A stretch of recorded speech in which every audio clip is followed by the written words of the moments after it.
Every night, Logan Miller watched from his office window as Emily slipped away after her shift. What he discovered left him questioning everything he believed about human nature. The Millionaire CEO observed his humble employee buying food for the homeless with her modest salary, never seeking recognition or reward. Why would someone with so little give so much? As Logan's fascination grew, so did his desire to understand the enigmatic woman who worked tirelessly by day and performed acts of kindness by night. Little did Emily know that her simple routine would capture the attention of the man who could change her life forever. From the towering heights of the Miller Enterprises building, Logan Miller commanded a view of the city that few others enjoyed. The sprawling metropolis stretched out below his 30th floor office window like a three-dimensional chessboard, a game he had mastered through the years of strategic business moves and calculated decisions. Yet lately,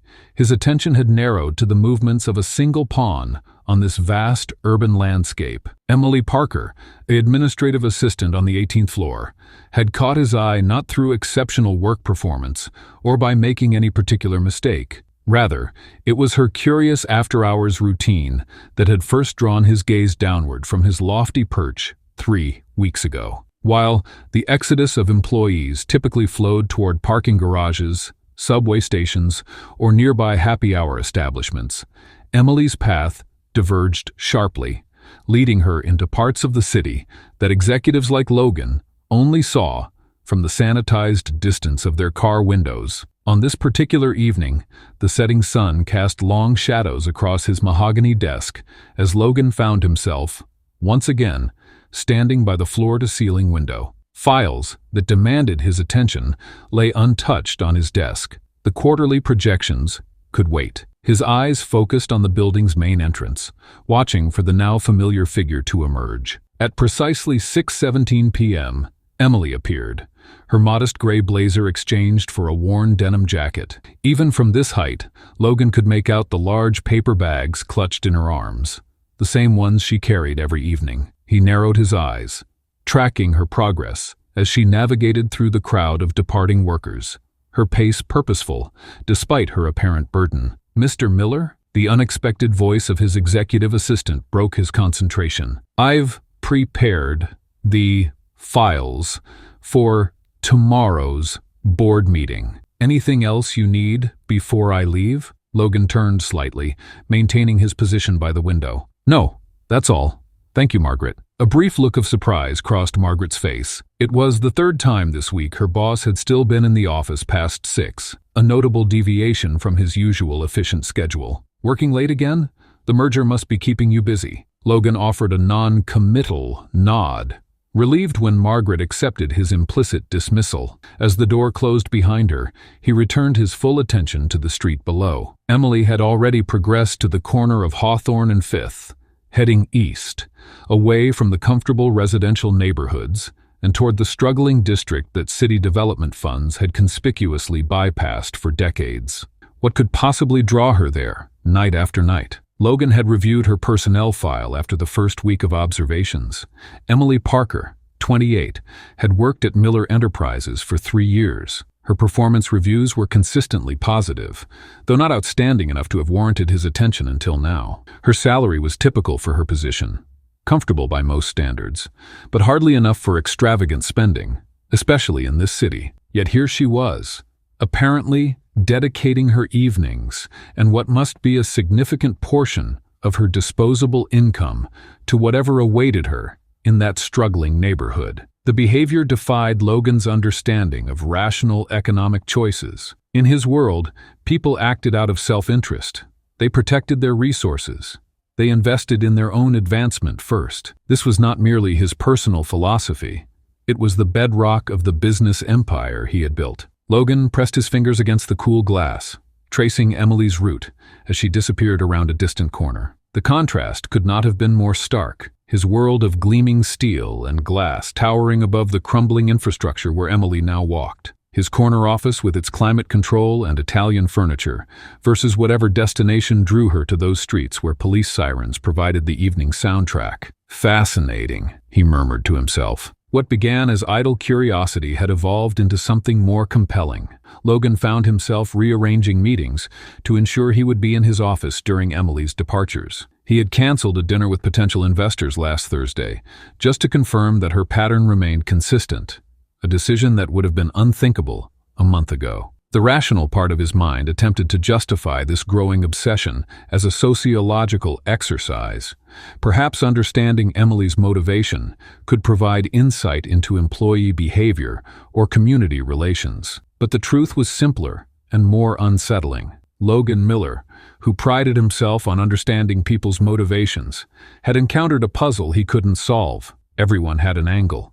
Everyone acted out of self-interest, whether they admitted it or not. Philanthropy brought tax benefits and social capital. Volunteering built resumes and networks. Corporate social responsibility improved brand perception and customer loyalty. Logan had built his success on understanding these underlying motivations and leveraging them to his advantage.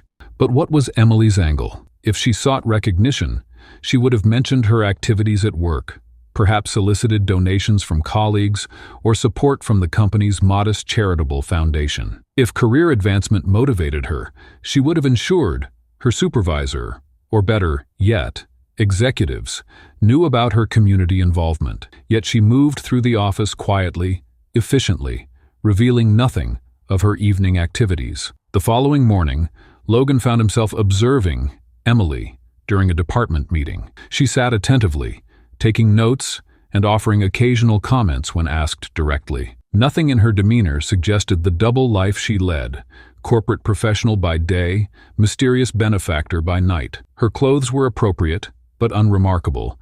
Her manner pleasant, but not particularly memorable. She blended perfectly into the corporate landscape, which made her divergent evening behavior all the more intriguing. "Sir, your 3 o'clock is waiting," Margaret announced through the intercom, pulling Logan from his thoughts. "Tell them I'll be right there," he responded, closing the blinds on his window overlooking the city. As the week progressed, Logan's fascination intensified. He found himself imagining scenarios that might explain Emily's behavior. Perhaps she had family in that neighborhood, or was involved with a community organization. But if that were the case, why the secrecy? Why the same routine, with the same heavy bags, at the same time each evening? On Friday afternoon, as shadows lengthened across his office, Logan made a decision. Theoretical observations had yielded insufficient data. If he wanted to understand this anomaly, this person who seemed to contradict everything he believed about human nature, he needed first-hand intelligence. He watched as Emily exited the building at her usual time, those now familiar paper bags in her arms. As she disappeared from view, Logan reached for his phone and canceled his Saturday golf game with the board chairman. Tomorrow would require a different kind of skill set, one he hadn't employed since his early days building his company, when he personally investigated competitors. Logan closed his blinds with a decisive snap. Tomorrow, he would follow Emily and discover what drove her puzzling behavior. What compelled a person of modest means to give rather than take? What satisfaction could she possibly derive from sacrificing her own comfort for strangers? These questions had become more than idle curiosity.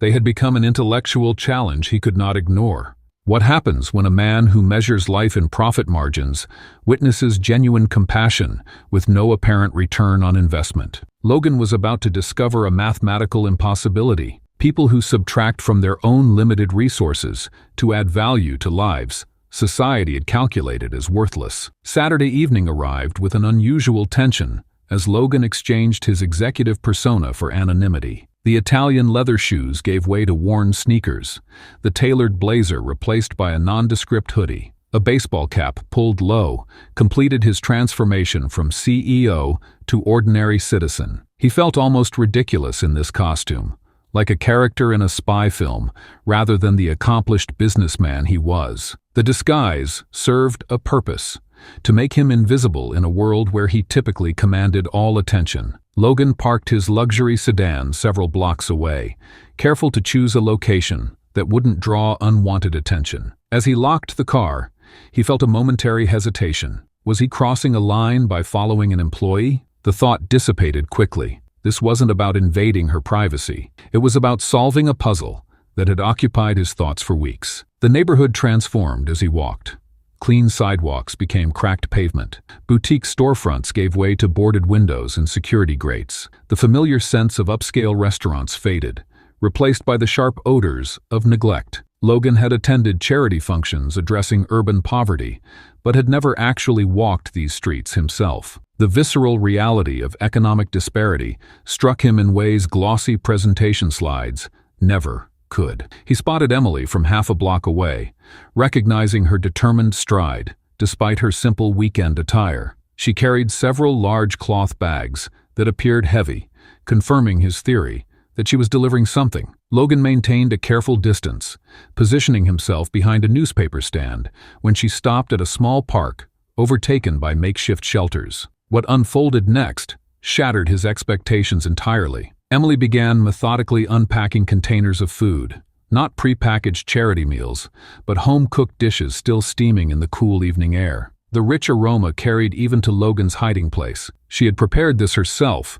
he realized, not merely purchased it. "Hey, Thomas, I made that curry you mentioned liking last month," Emily called to an elderly man with a weathered face and tangled gray beard. The man's face transformed with recognition, not just of the food, but of being remembered. "You remembered that?" The man's surprise was evident even from Logan's position. "Of course I did," Emily replied with genuine warmth, kneeling beside him without hesitation, despite the grime of the pavement. Logan watched, transfixed, as this pattern repeated. "Maria, how's your cough?" Emily asked a middle-aged woman, wrapped in multiple layers, despite the mild weather. "Michael, did that job lead work out?" To a younger man who seemed embarrassed by his circumstances but lit up at Emily's arrival. She knew their names. She knew their stories.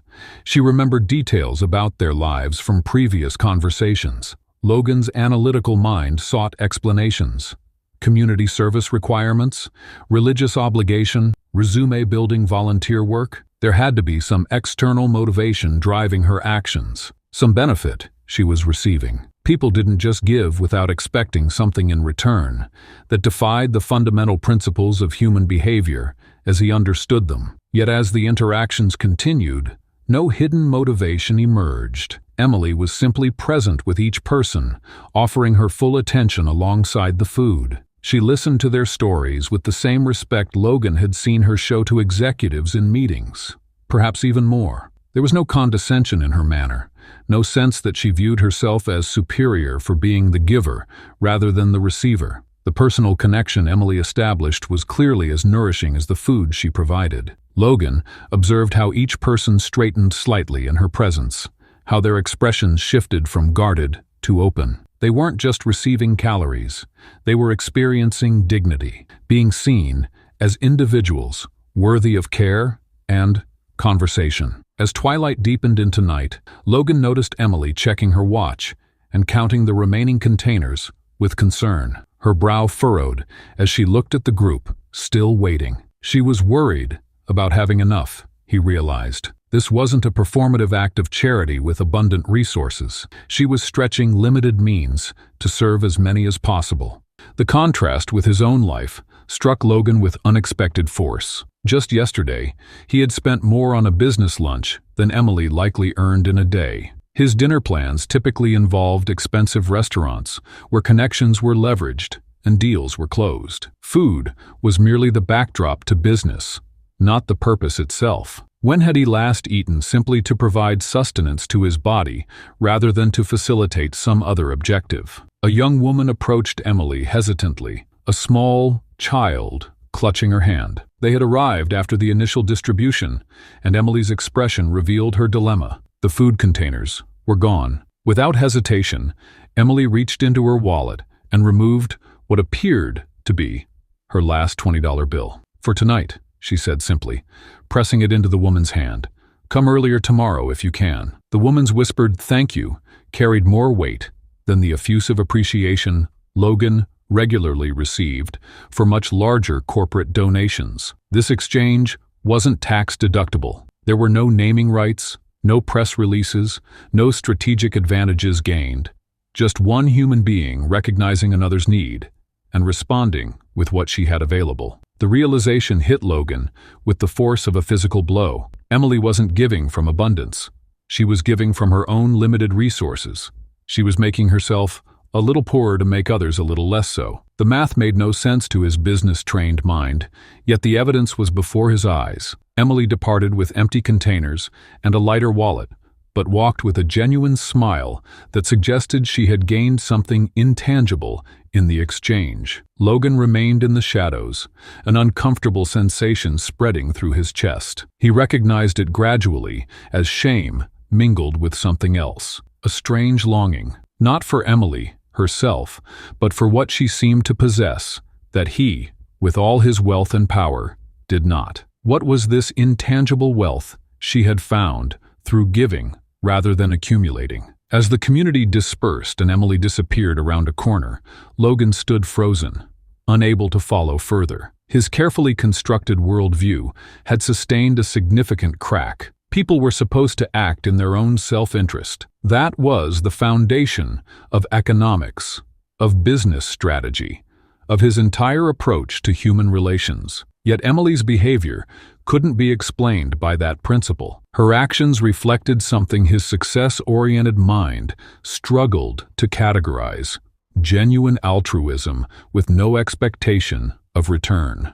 Logan Miller had spent years cultivating a leadership philosophy built on cynicism, not the bitter kind that poisoned workplace cultures, but the pragmatic variety that recognized human self-interest as the fundamental driver of behavior. This worldview had served him well, helping him anticipate competitors' moves, structure incentive packages that motivated performance, and build Miller Enterprises into the success it had become. Yet as Monday morning dawned after his weekend revelation, that carefully constructed philosophy felt like a suit that no longer fit quite right. The cognitive dissonance followed Logan back to his executive suite like an unwelcome shadow. How could he reconcile Emily's selfless actions with his long-held belief that success required calculated self-interest? For a man who prided himself on solving complex business problems, Emily presented a paradox far more challenging than any merger negotiation. During the morning staff meeting,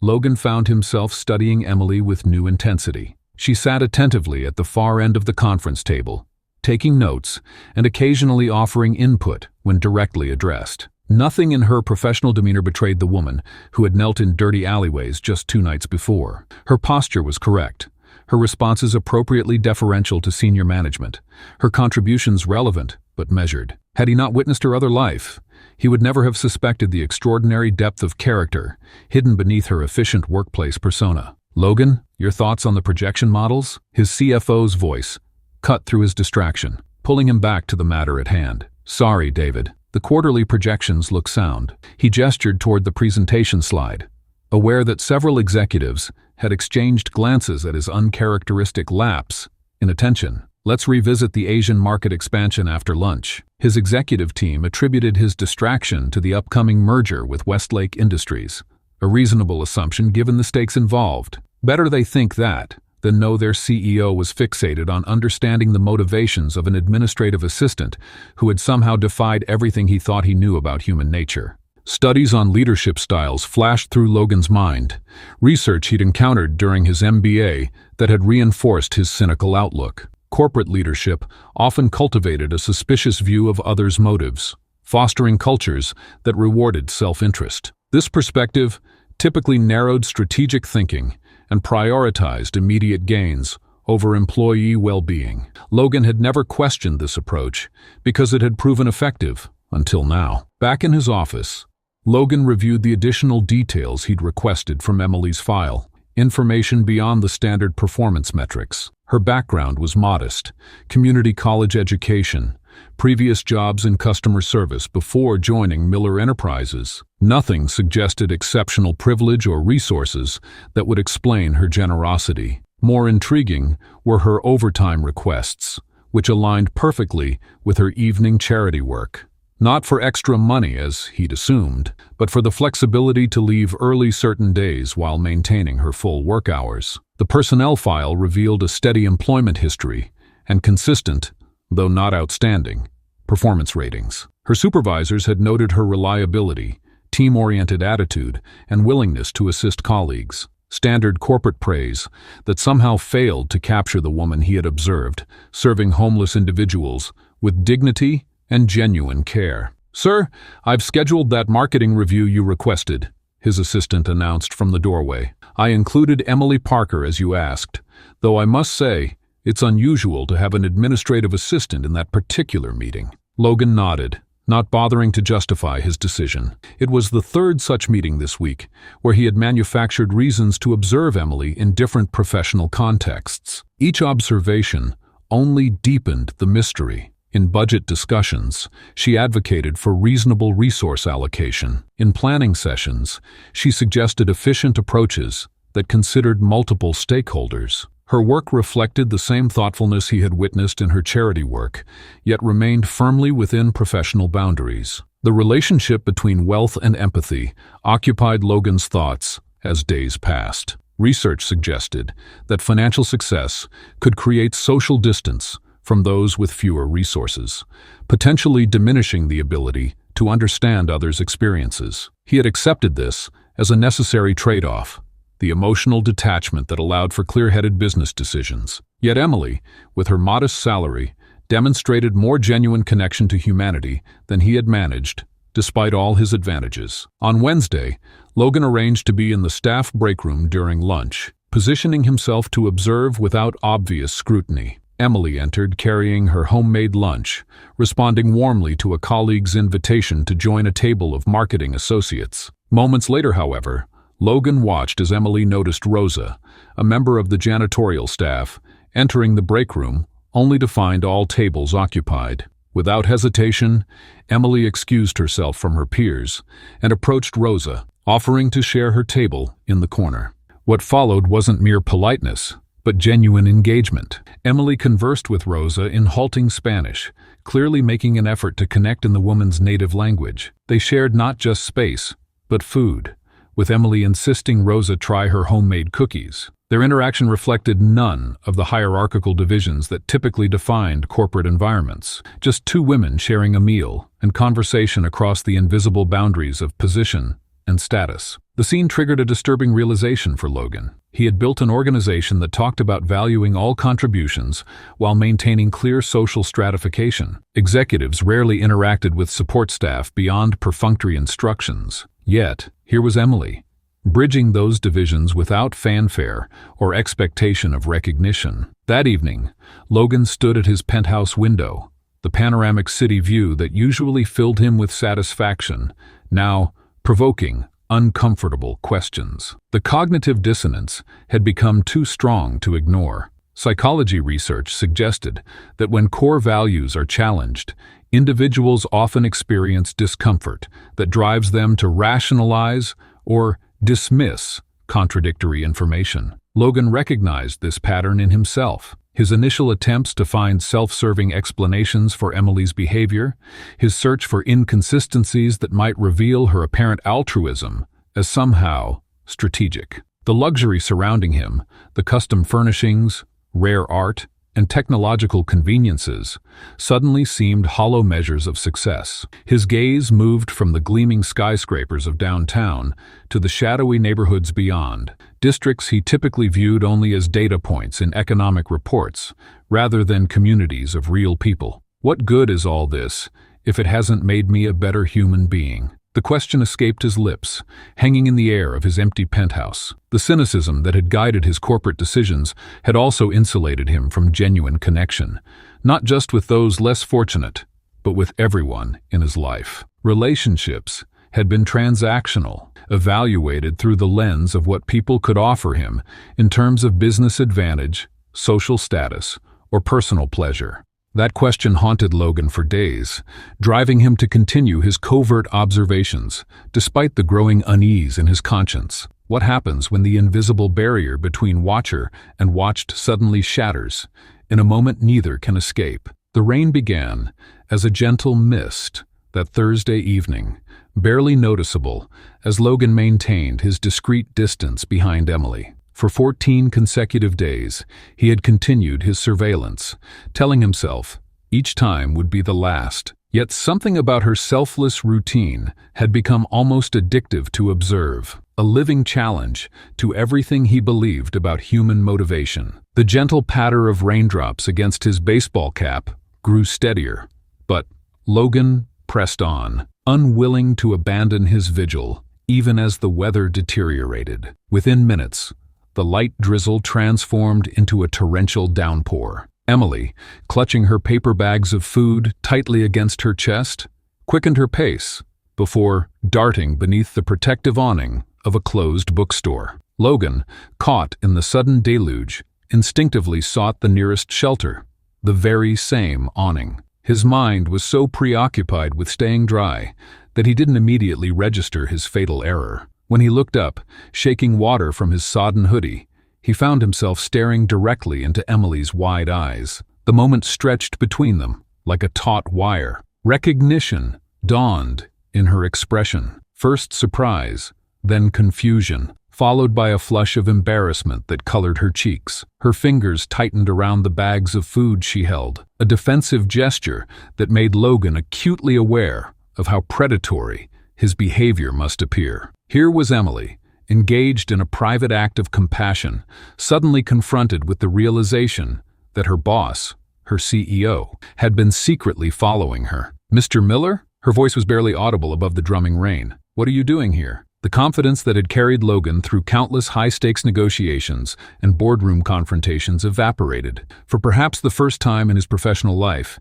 he found himself completely unprepared, without a plausible explanation or strategic response. His usual commanding presence diminished under the awning's limited shelter, water dripping from his disguise of ordinary clothes. "I was just..." The explanation died on his lips. Any fabrication would only compound the violation. The awkward silence between them was filled only by the persistent sound of rain splashing against the pavement. The power dynamic that had defined their relationship within the corporate structure underwent a seismic shift in that moment. At work, Emily was the subordinate, existing within the hierarchy Logan controlled. But here, on her terrain, engaged in work that had nothing to do with corporate advancement, Logan stood exposed, not as a CEO, but as an intruder. "Have you been following me?" Emily's direct question cut through his stammering attempts at explanation. There was no fear in her voice, just a straightforward demand for truth that caught Logan off guard.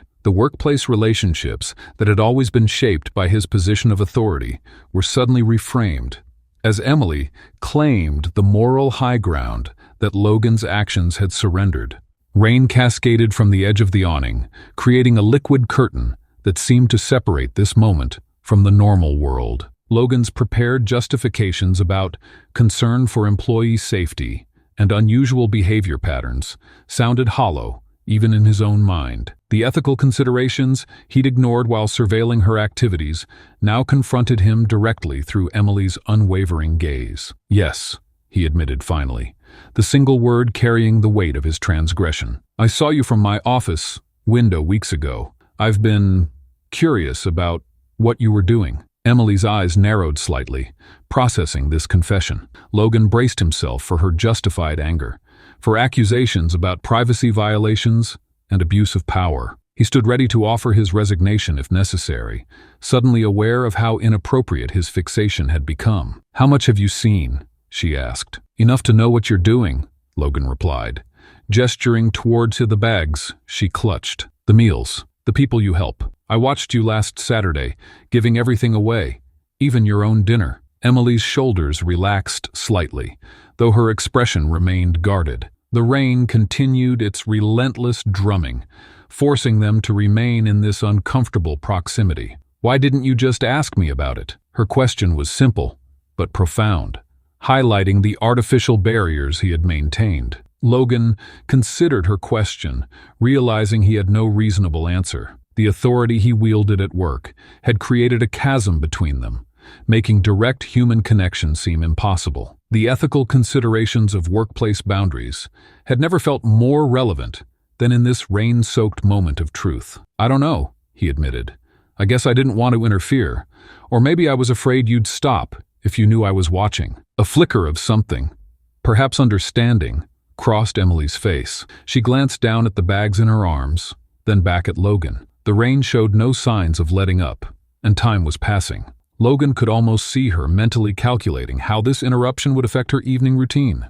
What happened next transformed everything between them. Instead of the defensive reaction or professional distance Logan expected, Emily made a choice that challenged his understanding of human nature once again. "Since you're here," she said, her voice gaining strength, "would you like to help me distribute these meals?" The invitation hung between them, as unexpected as their encounter. It wasn't offered with resentment or as a challenge, but as a genuine opportunity, a bridge across the divide his position had created. Direct exposure to charitable work, research suggested, could significantly impact perspectives. Emily was offering him not just participation, but transformation. Logan stood frozen, rain dripping from his expensive sneakers, deliberately worn to look average, but still costing more than most people's entire outfits. This wasn't a calculated business decision or a strategic move. It was a simple human choice. Step forward into uncomfortable growth or retreat to the familiar isolation of privilege. "Yes," he answered, the word emerging before he'd fully processed his decision. "I would." Emily nodded, her expression unreadable, and extended half the bags toward him. Their fingers brushed during the exchange, a momentary connection that emphasized the humanity they shared beneath their workplace roles. With that simple gesture, Emily invited Logan across the invisible barrier he had maintained. From observer to participant, they stepped out from under the awning together, the rain soaking them both equally as they made their way toward the community Emily served. For the first time in his professional life, Logan found himself following rather than leading, taking direction from someone he'd considered several rungs below him on the corporate ladder. What had begun as surveillance had become something entirely different. Participation in a world he had only viewed from a safe distance. Participation required more than Logan's physical presence. It demanded the vulnerability of connecting with people whose circumstances contradicted his beliefs about success and failure. Behind every cardboard sign and weathered face waited a story that would challenge the comfortable narrative he'd built his empire upon, stories that couldn't be understood from a distance. "Let them see your eyes," Emily whispered, as she guided Logan toward a cluster of people gathered beneath a tattered tarp strung between two buildings. Her instructions seemed simple, yet he found it surprisingly difficult to maintain eye contact with individuals society had conditioned him to overlook. Emily demonstrated the proper approach with natural grace, kneeling rather than standing above them, speaking in a voice that conveyed respect rather than pity, and most importantly, listening as if each person's words carried weight equal to any executive in his boardroom. Logan watched carefully, then awkwardly mimicked her actions, feeling the unfamiliar stretch of muscles as he lowered himself to the concrete beside a man who introduced himself as Michael. The handoff of a warm container became a moment of unexpected connection as their hands briefly touched, Michael's fingers bearing the calluses and weathered lines of street survival, Logan smooth and manicured from a lifetime of privilege. The contrast was so stark that Logan momentarily lost his rehearsed greeting, managing only a nod as Michael thanked him with unexpected formality. "First time doing this?" Michael asked, his perceptive gaze making Logan feel transparent. Before Logan could formulate a response that wouldn't reveal his identity, Michael continued, "Don't worry. We were all new once. Even Emily started somewhere." The casual inclusion, as if Logan belonged to this community service effort rather than being an interloper, left him momentarily speechless. The evening unfolded with one revelation after another. A veteran named James engaged Logan in a surprisingly nuanced discussion about economic policy, challenging his assumptions about homeless individuals' intellectual engagement with society. "The system isn't broken," James explained between careful bites of warm pasta. "It's functioning exactly as designed, to protect wealth at the expense of vulnerability. I understand this because I've lived on both sides of the equation." Logan listened, genuinely absorbed, as James detailed his transition from military service to corporate employment to homelessness after a cascade of medical bills decimated his savings. The story contained none of the personal failings Logan had subconsciously expected. No addiction, No poor financial choices, just a series of systemic barriers and unfortunate circumstances that could befall almost anyone without substantial safety nets.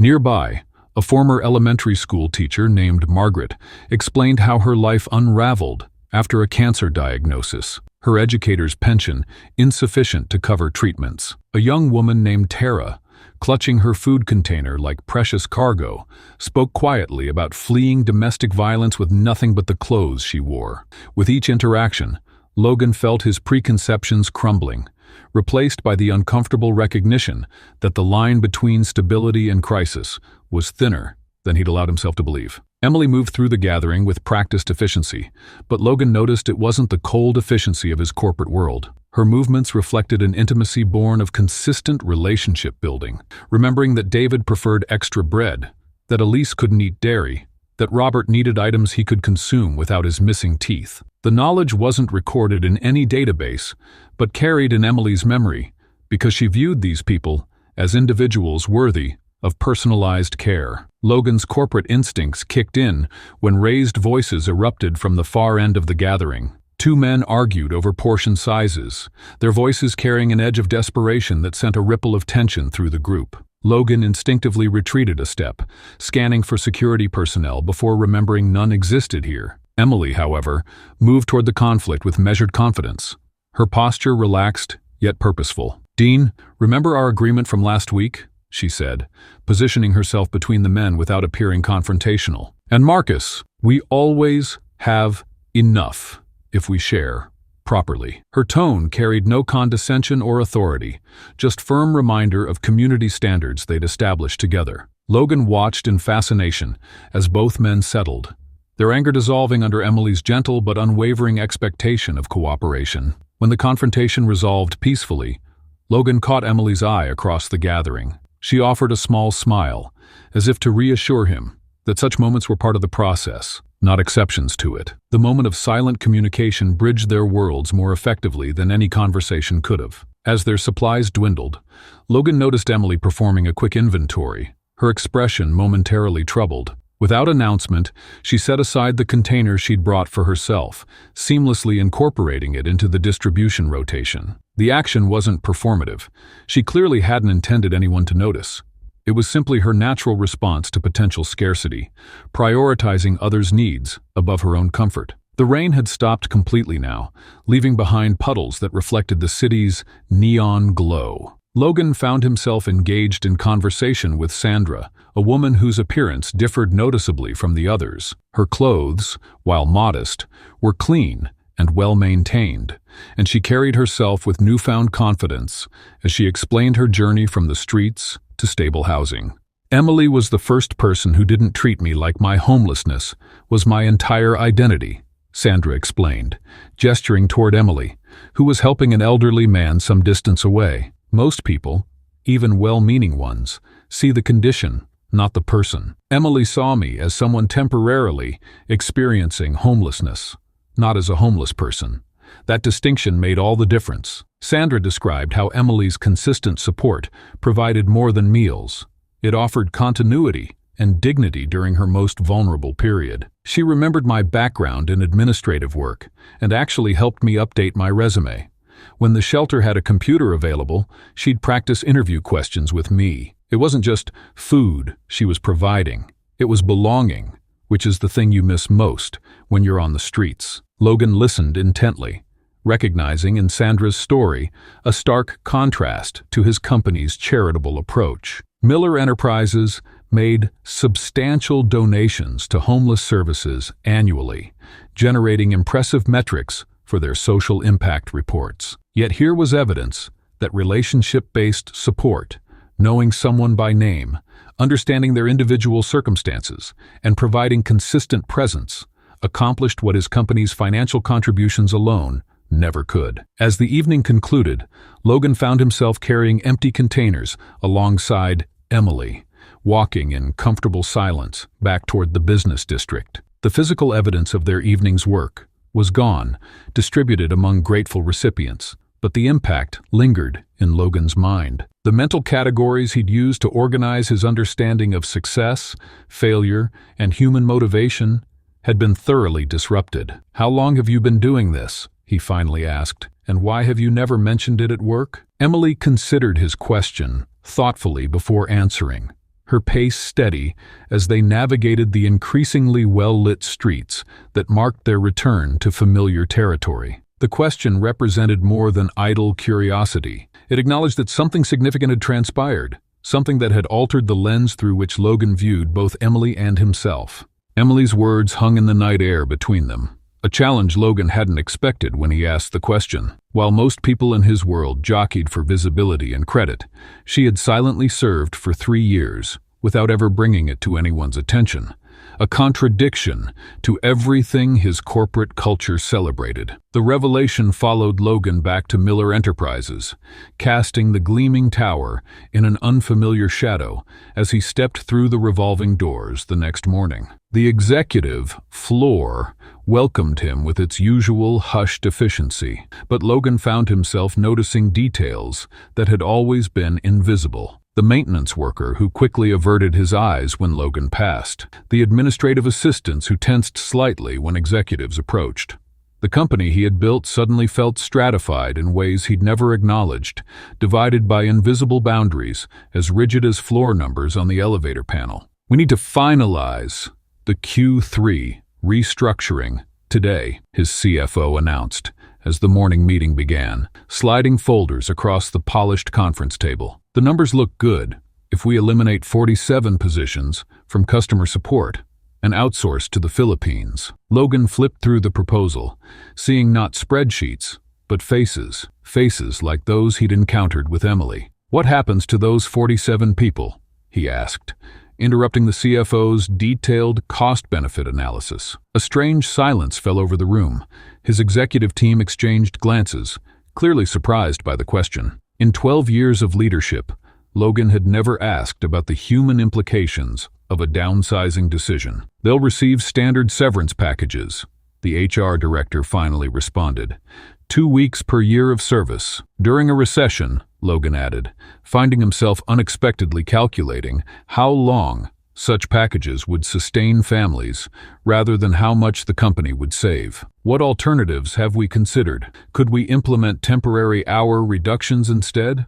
Or voluntary sabbaticals?" The marketing director cleared his throat. "Actually, I have something that might help with public perception if we do move forward with the cuts." He launched into a presentation about a proposed campaign called Giving Forward, which would feature glossy photos of Miller Enterprises executives serving at soup kitchens, cleverly timed to launch alongside the restructuring announcement. Logan felt something unfamiliar rise in his chest, a sense of disgust that surprised him with its intensity. "So we lay off dozens of employees while simultaneously posing for photos to show how much we care about community?" The words escaped before he could filter them through his usual calculated leadership persona. The marketing director blinked rapidly. "Research shows consumers respond positively to corporate social responsibility initiatives, especially during periods of negative press. It's a standard approach. It's exploitative," Logan heard himself say.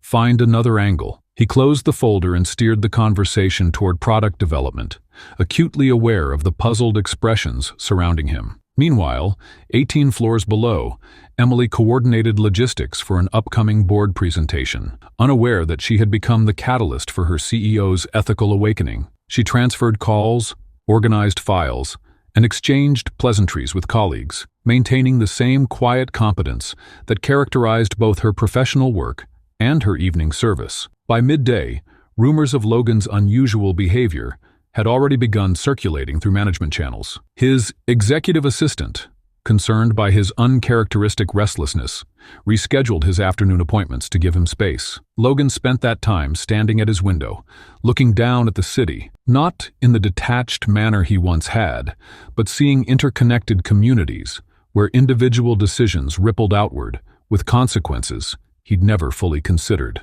The quarterly performance review meeting that afternoon brought another moment of clarity. As the head of sales proudly described aggressive tactics that had secured a major contract, Logan found his attention drifting to thoughts of James, the homeless veteran whose economic insights had been surprisingly sophisticated. What would James think of a business strategy that deliberately misrepresented implementation timelines to beat competitors? Would Emily approve of winning at any cost? "We're on track to exceed quarterly projections by 17%, the finance director announced, highlighting a graph with an upward trajectory. "Though I should note that our charitable giving program is creating a small drag on overall numbers." The CFO nodded.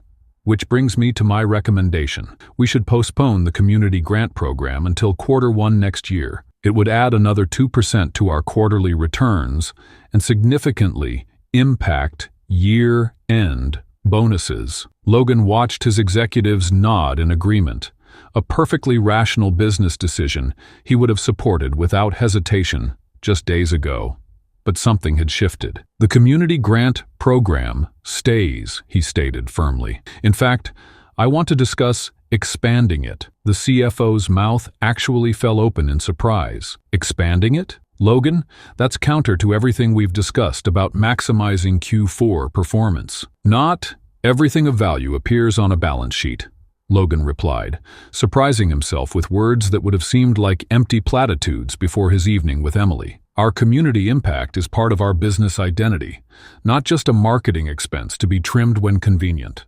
The meeting continued, but Logan felt increasingly disconnected from the conversation. He observed the subtle competition between his executives, the careful positioning, the strategic alliances, the calculated comments designed to demonstrate value and secure advantage. He had created this culture, fostered these behaviors, rewarded this mindset, and for the first time, he questioned whether the success it had brought was worth the moral compromise it required. By late afternoon, Logan found himself standing in the building's atrium, watching employees stream toward the exits. He spotted Emily among them, moving with her usual purposeful stride, likely heading home to prepare meals for the evening's distribution. She carried herself with the same dignified presence, whether in a corporate setting or kneeling beside a homeless individual, an authenticity that now seemed like the rarest of qualities. Logan returned to his office as the building gradually emptied. Night fell over the city,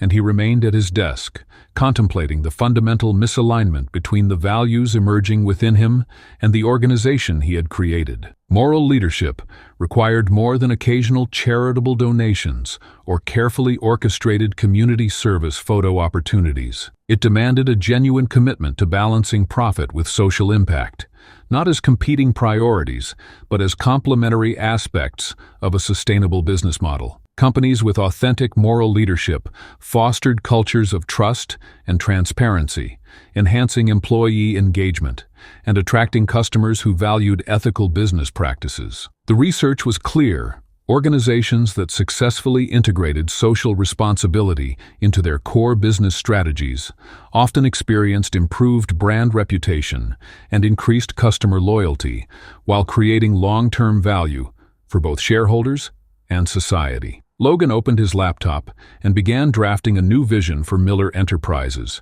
one that aligned business objectives with social and environmental goals. The words flowed with unexpected ease as he outlined a transformation that would touch every aspect of the company, from hiring practices to product development to community engagement. By midnight, he had created the framework for a fundamental shift in company direction. The vision that took shape on Logan's laptop at midnight would require more than corporate restructuring. It needed a heart. What would happen when he offered Emily not just a job, but the chance to transform her evening charity work into a full-time mission, with the resources of Miller Enterprises behind her? The formal meeting request appeared in Emily's inbox at precisely 8:17 a.m. Her stomach tightened as she read the subject line, "Meeting request, CEO office, 2 p.m. today." Emily's mind immediately cycled through every interaction she'd had with Logan since their rainy evening encounter. Had she overstepped by inviting him to participate? Was there some unwritten company policy about after-hours activities she'd unknowingly violated? The timing felt suspicious, coming so soon after he had witnessed her community work firsthand. 3 floors above, Logan reviewed his proposal one final time. The document represented far more than a business strategy. It was the culmination of his evolving perspective on corporate responsibility and human potential. He'd stayed awake until dawn, drafting a framework that would integrate Emily's practical compassion into the company's operational structure. The plan wasn't merely philanthropic.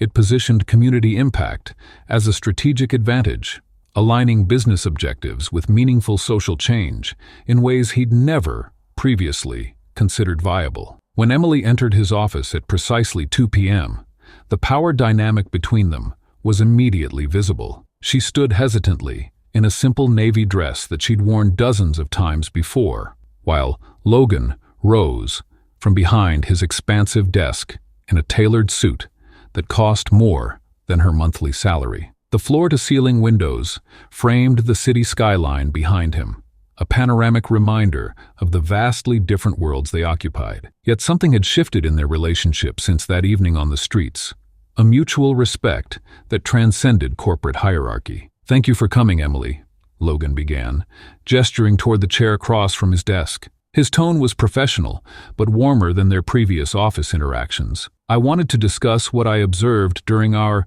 unexpected evening together." He watched carefully as Emily's expression morphed from apprehension to cautious relief. "I appreciate your discretion about that night," Emily responded, her posture relaxing slightly. "I understand it might seem unusual for an employee to spend evenings that way." Logan leaned forward, abandoning his prepared opening. "Actually, I'd like to understand more about your background in community service. How did you develop such expertise in working with the homeless population?" The question caught Emily off guard. This wasn't the reprimand or dismissal she'd feared, but something entirely unexpected: genuine curiosity. Hesitantly at first, then with growing confidence, she shared how her uncle's experience with homelessness had opened her eyes to the complexity of the issue. She described volunteer work during college, weekend shelter shifts, and eventually, her decision to provide consistent support to specific individuals rather than occasional help to many.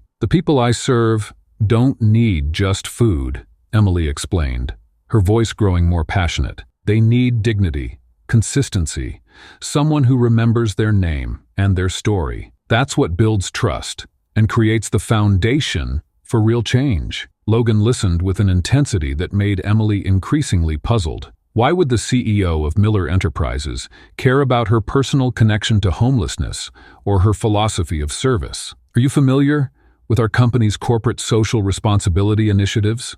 Logan asked, changing direction unexpectedly. Emily nodded cautiously. "The annual charity gala and the quarterly donation program. I helped compile some of the data for the social impact reports last year." "Exactly," Logan confirmed, standing to pace near the windows. "We donate substantial sums to various organizations addressing homelessness and poverty. We generate impressive metrics for our reports." He paused, turning to face her directly. "But after spending just one evening with you, I realized our approach lacks something essential: authentic engagement with the community we claim to serve." Emily's confusion deepened. The conversation had ventured far beyond what she would expect to discuss with the CEO. She remained silent, waiting for him to reveal the true purpose of their meeting. Logan's confident demeanor faltered slightly as he approached the heart of his proposal. This moment represented a significant departure from his previous business philosophy, one that had prioritized efficiency and measurable returns above all else. Now, he was about to suggest something that couldn't be quantified so easily. "I believe we need a dedicated department focused on community impact," he said finally, returning to his seat. "Not just for publicity or tax benefits, but for genuine transformation, both in the communities we serve and within our company culture." He leaned forward, his voice growing more earnest. Effective corporate social responsibility structures involve dedicated departments focused on community impact, with specific goals and resources allocated to measuring initiatives' effectiveness. It's a strategic approach that goes beyond mere philanthropy. Emily nodded slowly, still uncertain of her role in this conversation. Leadership in this space requires genuine commitment to social good, strong communication skills, and the ability to build relationships with diverse stakeholders, Logan continued, his gaze fixed on Emily. I've seen you demonstrate all these qualities firsthand. The office fell silent as the implication of his words hung in the air between them. Emily's eyes widened as understanding dawned. Are you suggesting, she began hesitantly. I want you to lead this new department, Logan confirmed. As Director of Community Impact, your practical experience and genuine commitment would bring authenticity to our corporate engagement efforts. You understand what performative philanthropy looks like and how to avoid it. You've demonstrated a deep understanding of community needs and a commitment to long-term solutions. Emily sat perfectly still, processing the unexpected proposal. This wasn't charity or favoritism. It was recognition of expertise that Logan had witnessed firsthand. Her evening work, which she'd kept separate from her professional identity, was suddenly being valued as a qualification for leadership. I understand this represents a significant transition, Logan acknowledged, recognizing her surprise. Moving from informal volunteer work to a professional social impact role can be challenging. You'll need to adapt your skills to a more structured environment, learn about corporate strategy and stakeholder engagement, but I believe you're uniquely qualified for this position.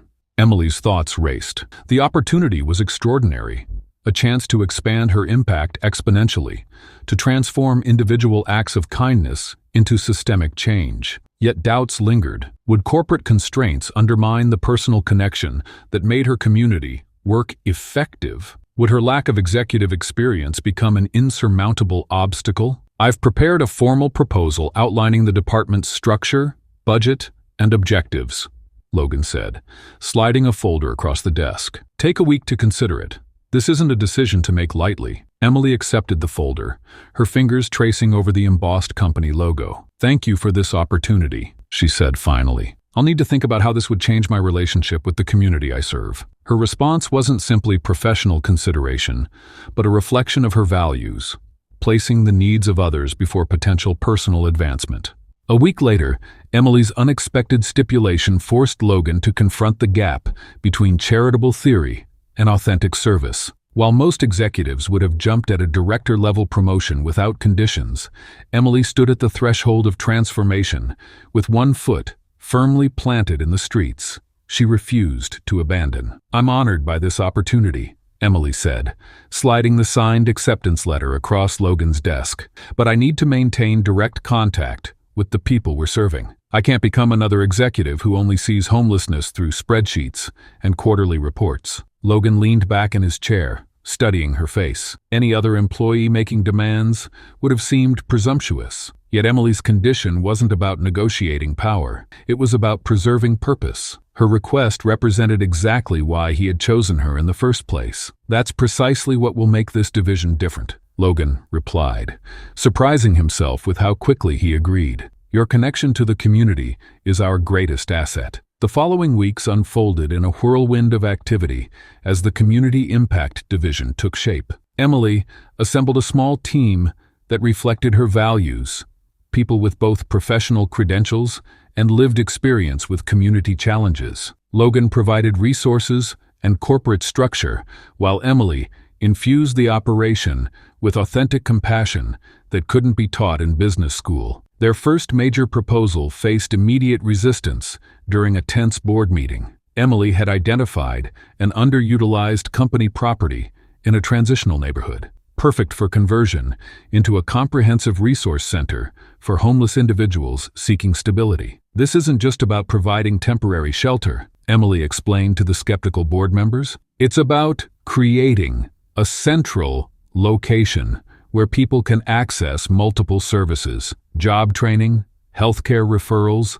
legal assistance, and a permanent mailing address for job applications. Bernard Whitaker, the longest-serving board member, removed his glasses with deliberate slowness. While I appreciate Ms. Parker's enthusiasm, I'm concerned about the potential impact on our adjacent commercial properties. Concentrating this population in an area where we have significant real estate holdings seems financially unwise. Logan watched Emily's face carefully, expecting frustration or defensiveness. Instead, he witnessed the same patience she showed to argumentative individuals on the streets, a calm presence that refused to escalate tension. "Mr. Whitaker, I understand your concern," Emily responded, her voice steady. "But our data suggests the opposite effect. When properly managed resource centers open in transitional neighborhoods, surrounding property values typically stabilize rather than decline. More importantly, the community benefits from reduced public costs associated with emergency services, incarceration, and hospitalization." Logan found himself in an unfamiliar position, standing between his board and Emily, defending an approach that contradicted his own previous business philosophy. "The quarterly numbers we chase won't reflect the true impact of what we're building here," he argued, surprised by his own words. "Some returns take longer to manifest, but create more sustainable value." After the board narrowly approved the project, Logan reflected on how differently he would have handled the situation just months before. His former self would have insisted on immediate measurable outcomes and publicity opportunities. Now he found himself advocating for Emily's patient, relationship-centered approach, a profound shift in his leadership perspective. As construction began on the resource center, Logan noticed other changes in his management style. Where he once issued directives expecting immediate compliance, he now sought input from team members at all levels. Emily's collaborative approach to problem-solving had revealed the limitations of his authoritarian tendencies. "We can't just tell people what they need," Emily explained during a planning session for the center's programs. "We have to create space for them to tell us." This philosophy extended beyond their work with the homeless community and into the corporate structure itself. Logan found himself implementing this approach with his executive team, creating space for dissenting opinions he would have previously dismissed as inefficient. The division's early success attracted media attention, thrusting Emily reluctantly into the spotlight. A local news station requested an interview about the innovative corporate-community partnership. Logan entered Emily's office to find her staring apprehensively at the email. "You don't look thrilled about the publicity," he observed. Emily sighed, pushing away from her computer. "This isn't why I do this work. The minute we start focusing on public recognition, we risk changing our priorities. Plus, the people we serve don't need their struggles used as corporate PR material." Her concern reflected a fundamental tension in corporate social responsibility, the balance between genuine impact and brand enhancement. Where most executives would have eagerly embraced positive press coverage, Emily viewed it with warranted skepticism. "What if we approach it differently?" Logan suggested. "Instead of highlighting our company's generosity, we could use the platform to address misconceptions about homelessness and invite other businesses to participate." Emily considered this, nodding slowly. "That might actually help our work, rather than just our image." The media coverage brought both opportunities and challenges. As Emily became the reluctant face of corporate social responsibility, she found herself navigating the complex politics of the executive floor. Some departments viewed the new division as competition for limited resources, while others questioned the business value of such extensive community investment. Through it all, Logan observed how Emily handled corporate politics with remarkable consistency, applying the same principles of dignity and respect she demonstrated on the streets. When the marketing department attempted to commandeer the resource center, opening for a major brand campaign, Emily firmly redirected their enthusiasm without creating unnecessary enemies. "She refuses to play the power games that dominate this floor," Logan remarked to his assistant after witnessing Emily diffuse a tense exchange with the CFO. "Yet somehow, she accomplishes more than those who do." 6 months after Emily had accepted the position with her unexpected condition, the resource center opened its doors. The former corporate storage facility had transformed into a welcoming space with natural light, comfortable seating areas, and practical service stations. The walls featured artwork created by community members, including several individuals who had received meals from Emily over the years. Logan stood slightly apart from the crowd during the ribbon-cutting ceremony, watching Emily interact with the community members who would benefit from the center. She moved among them with the same ease she had shown on those rainy evenings months before, not as an executive granting favors, but as a respected ally, continuing a shared journey. A local reporter approached Logan, rather than Emily, recognizing the CEO as the more traditional news subject. "What inspired Miller Enterprises to create this innovative program?" she asked, microphone extended. Logan glanced across the room at Emily, who was helping an elderly man navigate the new computer lab. "We had the resources and infrastructure," he answered honestly. "But Emily Parker had the wisdom to show us how to use them effectively. This center represents what happens when corporate capabilities align with authentic compassion." Logan's public acknowledgement of Emily's wisdom marked a turning point in their professional relationship, but it was only the beginning of a more complex evolution. The image of them captured at the company gala wouldn't just circulate through office gossip channels. It would force both to confront the undeniable shift from colleagues to something neither had been brave enough to name. In the weeks following the resource center's opening, the late evenings at Miller Enterprises took on a different quality. What had begun as purely strategic planning sessions for expanding their community initiatives gradually transformed into something more personal. The fluorescent office lighting softened as night descended, and with it, the rigid professional boundaries between them seemed to relax as well. By the third month of these evening meetings, Logan found himself lingering longer than necessary, manufacturing reasons to extend their conversations. He noticed how Emily's professional demeanor would gradually soften after 9 p.m., her corporate polish giving way to more authentic expressions. The way she'd tuck her feet beneath her on the conference room chair, or laugh without restraint at his attempts at humor. For a man accustomed to calculating every interaction for strategic advantage, these moments of unguarded connection were profoundly disorienting. "I think that's enough projections for tonight," Emily said one evening, closing her laptop. "We've been at this for hours." Logan nodded, but made no move to gather his things. "What made you stay?" he asked suddenly. "After everything was established and running smoothly, you could have moved on to another organization, taken your experience elsewhere." Emily considered him thoughtfully before answering. "The same reason you did, I suspect. We created something meaningful together. Walking away from that would feel like abandoning family." The word "together" lingered between them, heavy with implications neither was prepared to address. Their evolving relationship didn't exist in isolation. Throughout the executive floor, subtle shifts in office dynamics reflected the changing relationship between the CEO and the woman who had risen from administrative assistant to department director in less than a year. Senior executives who had initially dismissed Emily now sought her input directly. In budget meetings, they presented their cases to her as much as to Logan, recognizing the unusual influence she wielded in decisions that mattered. Amanda Chen, from marketing, was the first to verbalize what others merely speculated about. "They finish each other's sentences now," she whispered to her colleague during a cross-departmental meeting. "Have you noticed how he looks at her when she's presenting? Not exactly the way a boss looks at an employee." When Bernard Whitaker, the conservative board member, who had initially questioned the resource center's location, raised concerns about Emily's qualifications during a quarterly review, the shift in Logan's leadership approach became undeniably personal. Whitaker had requested a private meeting, ostensibly to discuss departmental budgets. "The Community Impact Division's results are impressive," Whitaker acknowledged, "but I question whether Ms. Parker has the educational background to manage an expanding operation of this nature. Perhaps it's time to consider bringing in someone with more formal credentials." Logan's response wasn't the measured, pragmatic consideration that had characterized his previous leadership style. Instead, heat flashed across his face as he leaned forward. "Emily Parker has accomplished more in 6 months than most executives with MBAs achieve in years. Her practical wisdom and authentic connection with the community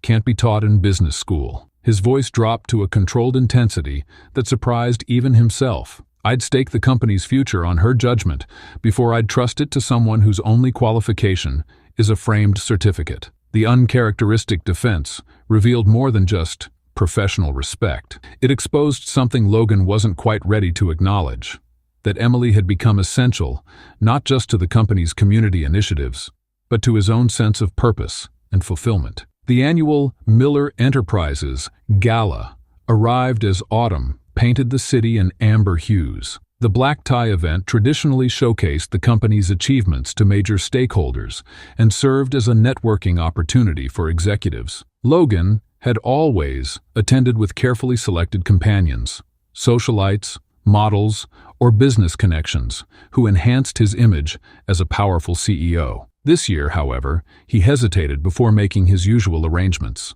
3 days before the event, he found himself standing in the doorway of Emily's office, watching as she reviewed applications for the Resource Center's expanding job training program. "The gala is Friday," he said, without preamble. "Would you attend with me?" Emily looked up, surprised. "As your Director of Community Impact, you mean? To speak about our initiatives?" "No," Logan replied, his usual confidence wavering.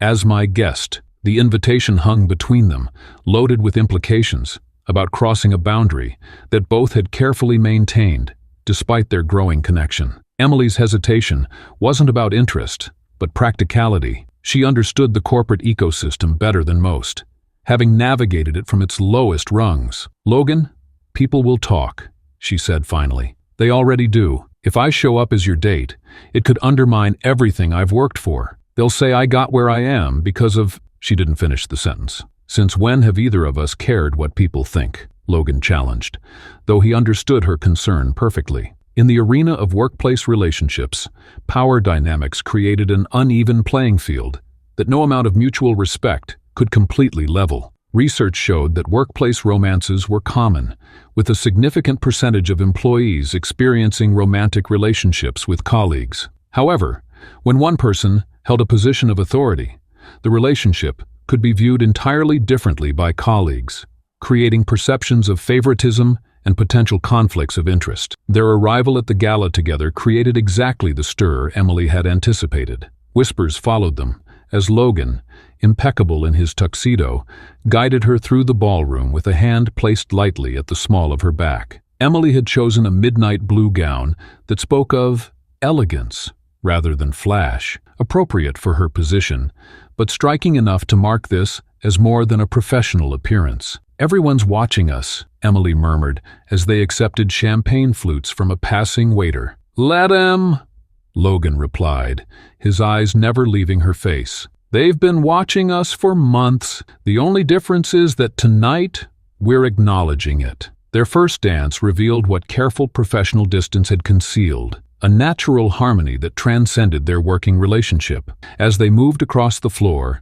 colleagues observed the easy synchronicity between them, the way they communicated without words, anticipating each other's movements, as they had learned to anticipate each other's thoughts during months of collaboration. The company photographer, tasked with documenting the event for corporate publications, captured the moment that would ultimately force both Logan and Emily to confront their evolving relationship. The image caught them in an unguarded moment of shared laughter. Logan's head bent toward Emily as she looked up at him, their expressions revealing a connection that transcended professional boundaries. When the photo circulated through company channels the following Monday, it wasn't the CEO and his division director colleagues saw, but two people genuinely connected by something deeper than corporate objectives. The evening ended with them walking through the same downtown streets where they had once distributed meals together, a deliberate choice that acknowledged the journey that had brought them to this point. The fancy gala shoes Emily had worn were now carried in her hand as they strolled past the alley where Logan had first observed her compassion in action. "This is where it all began," Logan said quietly, "where you changed everything for me." Emily smiled. "We've come a long way from you hiding behind that newspaper stand." They stopped near the spot where they had served their first meal together. The autumn night wrapped around them, providing a moment of privacy in the public space that had witnessed the beginning of their connection. "Emily," Logan said finally, his voice losing the assured tone that characterized his business dealings. "Would you consider having dinner with me? Not as colleagues discussing work, but simply as Logan and Emily?" The question acknowledged what both had been circling for months, that their connection had grown beyond shared purpose into something more personal, more vulnerable, and potentially more meaningful than either had anticipated when their paths first crossed. While Emily considered Logan's dinner invitation, someone at Miller Enterprises was crafting a different kind of message, an anonymous email that would test not just their professional alliance, but reveal exactly how far Logan would go to defend someone he was falling for, even at the cost of everything he'd built. The message arrived in the board members' inboxes at 6:17 a.m., the precise time Emily typically left work each evening. The accusation was devastating in its simplicity. Emily Parker had been manipulating financial data and redirecting funds from the community programs for personal gain. Within minutes, phones throughout the executive floor began ringing as board members demanded immediate action from their CEO. Logan read the email 3 times, his stomach tightening with each review. The timing couldn't have been worse. Just as their relationship was evolving beyond professional boundaries, a crisis emerged that would force him to navigate the treacherous waters between his obligations as CEO and his growing feelings for Emily. The board's demand for a formal investigation was non-negotiable, a standard procedure when financial integrity was questioned. "You need to distance yourself immediately," advised Victor Crane, his chief legal officer, during an emergency meeting that morning. "Any appearance of favoritism could compromise the investigation and damage your position with the board. Remember who you are first, the CEO, responsible to shareholders." Logan nodded mechanically while his mind raced. The corporate protocols were clear: limited contact between accused parties and leadership during investigations. The bureaucratic wall suddenly erected between them felt suffocating after months of growing closer. "The optics are terrible," added Diane from Public Relations, not bothering to hide her disapproval. "A beautiful young woman rises quickly through the ranks, suddenly has access to significant resources, and now financial irregularities appear? The narrative writes itself." Logan flinched at her insinuation. "You don't know Emily," he said more sharply than intended, drawing raised eyebrows from around the table. He quickly composed himself, retreating behind the mask of corporate leadership. "But we'll follow protocol and conduct a thorough investigation." When Logan finally saw Emily later that day, the change was immediate and painful. She stood in his doorway, her usual confidence replaced by something he'd never seen in her before: vulnerability mixed with determination. "I didn't do this," she said simply, her voice steady, despite the emotion in her eyes. "I know," Logan answered, the physical distance between them, in his spacious office, mirroring the new professional gap that had opened. "But we have to follow the process." Emily nodded, understanding the corporate machine's requirements, even as it threatened to crush her. "Someone inside the company sent that email, Logan. Someone who doesn't want this program to succeed." The observation hung in the air between them, a truth neither could afford to dwell on during the investigation. The board had appointed external auditors who would scrutinize every transaction, every decision Emily had made since taking over the community programs. Within days, the corporate atmosphere around Emily transformed completely. The subtle shift in her colleagues' behavior was perhaps more painful than the formal investigation itself. People who had enthusiastically supported her initiatives now avoided eye contact in hallways. Conversations stopped abruptly when she entered the break room.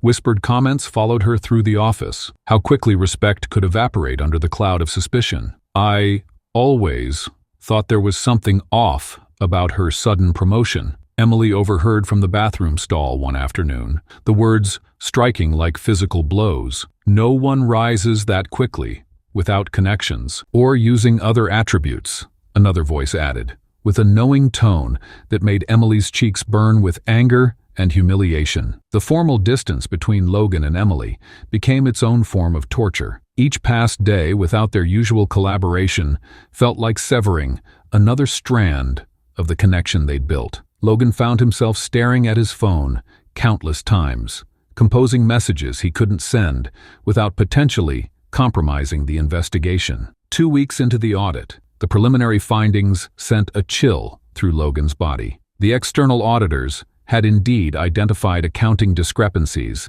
that seemed to support the accusations. Resources allocated for program expenses couldn't be properly reconciled with documented outcomes. The patterns appeared deliberate, sophisticated enough to suggest intentional manipulation rather than simple accounting errors. For the first time, a shadow of doubt crossed Logan's mind. Could he have misjudged her so completely? The thought felt like betrayal, but the evidence was mounting in black and white before him. His executive team watched him carefully, waiting for him to accept what they considered inevitable. "The board wants to terminate her position immediately," Victor advised during a private meeting.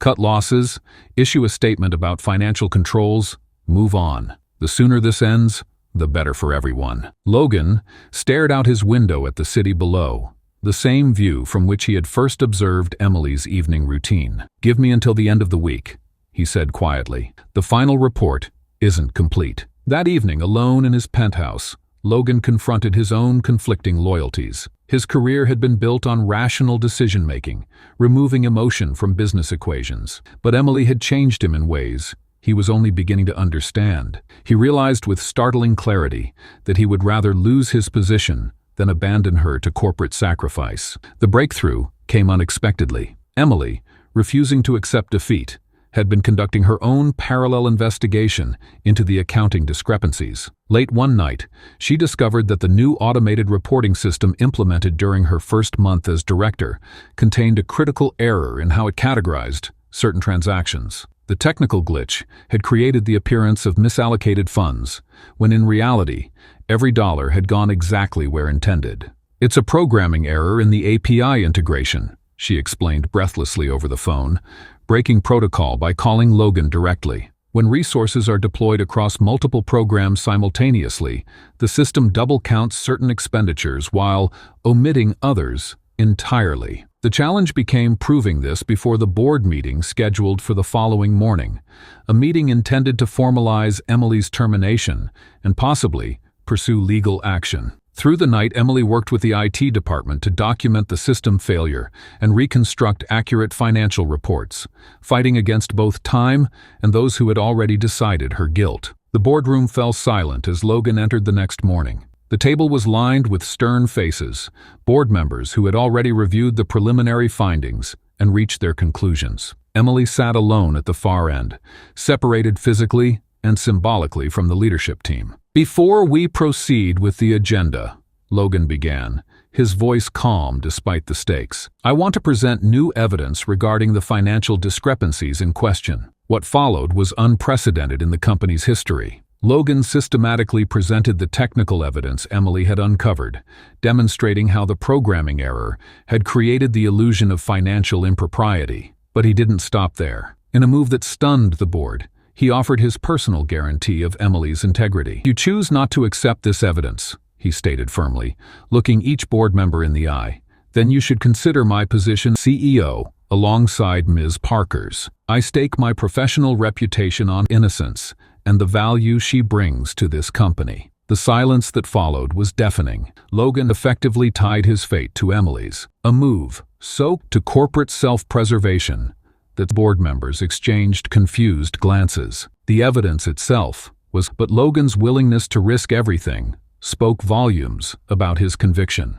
After the board's vindication, Logan found himself standing at the threshold of a personal revelation. The silence that had followed his defense of Emily that day evolved into something deeper in the months that passed, a quiet certainty about what truly mattered in his life. One year, after that rainy evening when they'd first distributed meals together, he sent Emily a simple message, asking her to meet him at the resource center after hours. No explanation, just a time. The community center stood quiet that evening, its usual bustle replaced by an anticipatory stillness. Logan had arrived hours earlier, transforming the familiar space with soft amber lighting that cast gentle shadows across walls that had witnessed their shared vision come to life. A trail of crimson rose petals began at the entrance, winding through hallways where hundreds had found support, leading upward to the rooftop garden they had created together. Emily arrived precisely on time,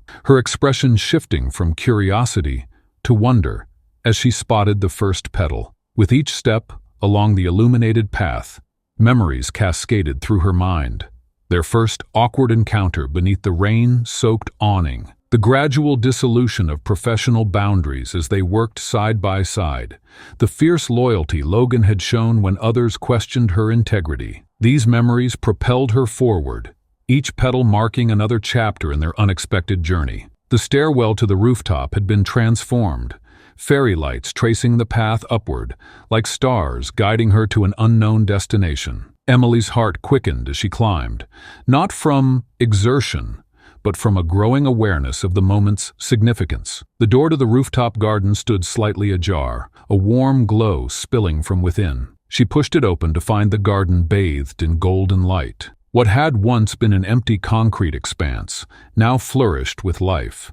Tomato vines climbing trellises, herbs releasing their fragrance into the evening air, and vegetables ready for tomorrow's kitchen. In the center stood Logan, more vulnerable than she had ever seen him, waiting beside the wooden bench where they had spent countless hours discussing plans for the center and gradually dreams for their future. "You've created something beautiful here," Emily said, taking in the transformed space. Logan shook his head. "We created this, together." His voice carried none of the corporate authority that had once defined him. "This garden represents everything I never knew I was missing. Growth, nourishment, purpose beyond profit." Emily noticed his hands were trembling slightly. This man, who had once commanded boardrooms with unwavering confidence, now standing before her with undisguised emotion. The garden around them seemed to breathe with their shared history, each plant representing a decision made together, a barrier overcome, a moment of connection that had gradually built something neither could have created alone. "Do you remember the first time we sat here?"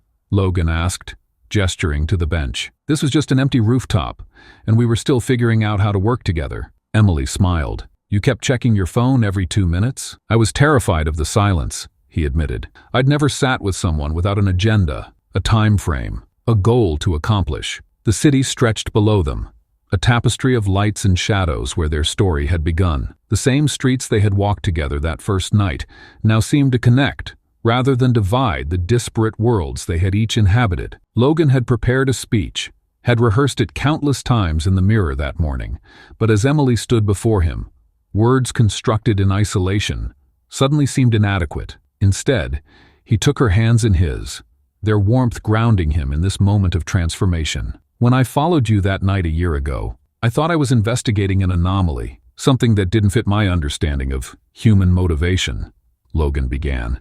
"I never expected to find myself questioning everything I'd built my life around." Emily's eyes remained steady on his, offering the same patience and presence she extended to everyone who crossed path. This quality, her ability to make each person feel truly seen, had first Logan's attention and eventually transformed his heart. "The rooftop garden wasn't just carefully selected for its romantic ambiance," Logan continued.